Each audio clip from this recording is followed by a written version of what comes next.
I must indicate, in terms of the Traffic Act, the only authorized bodies to be able to drive with blue light on the streets are law enforcement, which would include SAPS, the Metro Police, Traffic Police, as well as the military police of the defense. They are the only one authorized by law to make use of these blue lights.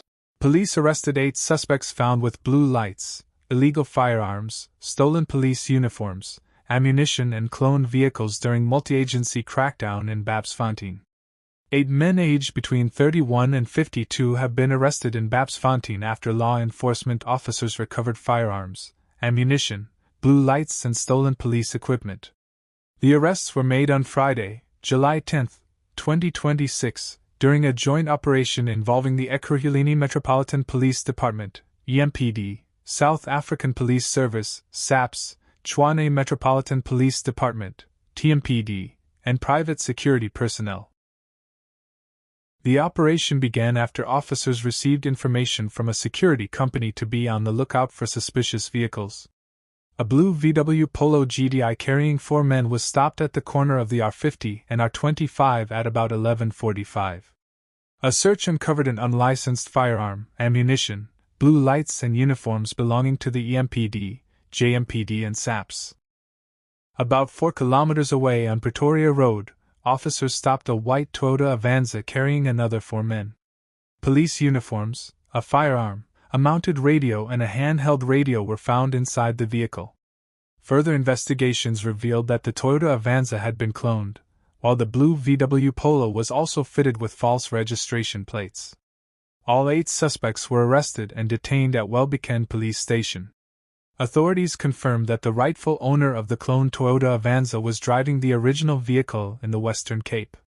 The suspects are expected to appear before the relevant magistrates' court soon.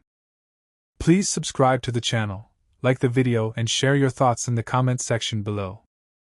Members of the Vanderbijl Park SAPS Vispol Task Team, namely, Sergeants Johannes Thakisi, Ntambiko Christopher Saya, Mfo Godfrey Malatidi, Landla Sibusiso Sitol and Tlokatsi Kanya were in court on a charge of corruption.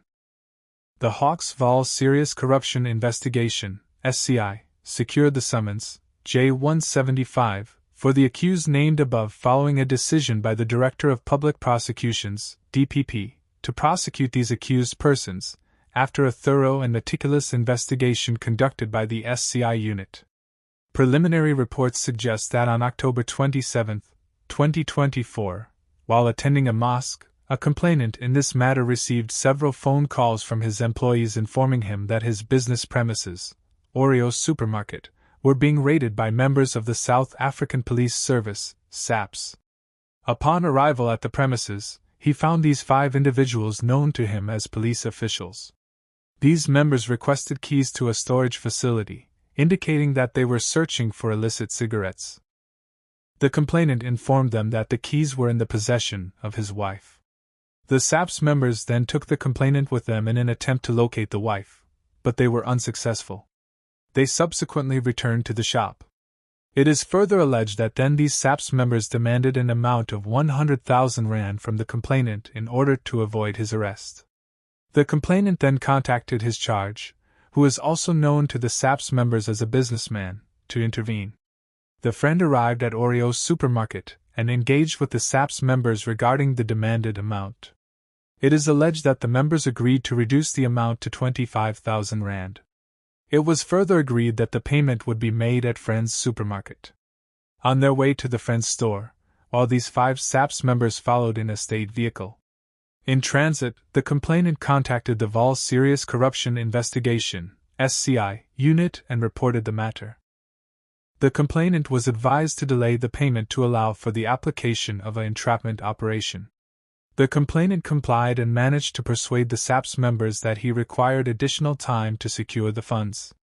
An affidavit was subsequently obtained from the complainant, and verbal authority for the operation was granted. Later that day, during the execution of the Section 252A operation, the suspects failed to collect the money. However, the investigation continued, during which further allegations of threats and intimidation were reported. The accused made their first court appearance at the Vanderbijlpark Regional Court. SAPS departmental disciplinary process will also be initiated following the appearance of these members in court, in line with the prescripts of the SAPS discipline regulations. They're not familiar. Yes, let's talk about extortion. Yes. Remember when I went on all media platforms speaking about what is extortion at its most level basis. This thing of people going, the taxi owners, they call them, what do they call them? Patrol, taxi patrol. Yes.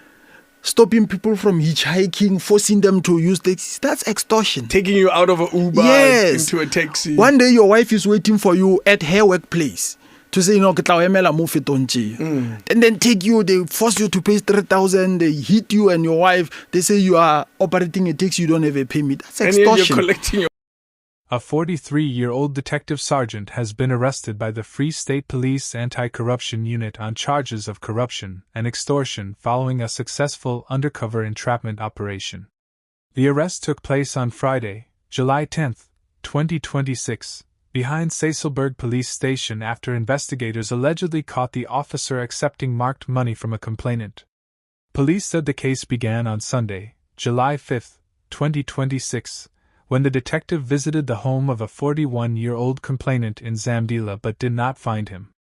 The officer returned on Monday, informing the complainant that an assault case had been opened against him. Instead of following legal procedures, the detective allegedly claimed there was no case, and suggested they could work something out to avoid an arrest, leading to the complainant transferring 2,000 rands via EFT. The alleged extortion escalated on Wednesday, July 8, 2026, when the detective reportedly returned and claimed a prosecutor wanted an additional 10,000 rands to have the charges dropped. After the matter was reported to the Free State Anti-Corruption Unit, a formal entrapment operation was authorized. The detective allegedly met the complainant to collect the money on Friday before being arrested, with the marked entrapment money recovered in his possession. Free State Provincial Commissioner Lieutenant General Debang Lesia condemned the detective's alleged actions, saying the South African Police Service has zero tolerance for corruption within its ranks. He praised the anti-corruption unit for its swift action and reaffirmed the commitment to restoring public trust. The suspect is expected to appear in the Saselburg Magistrates Court on Monday, July 13, 2026, on charges of corruption and extortion.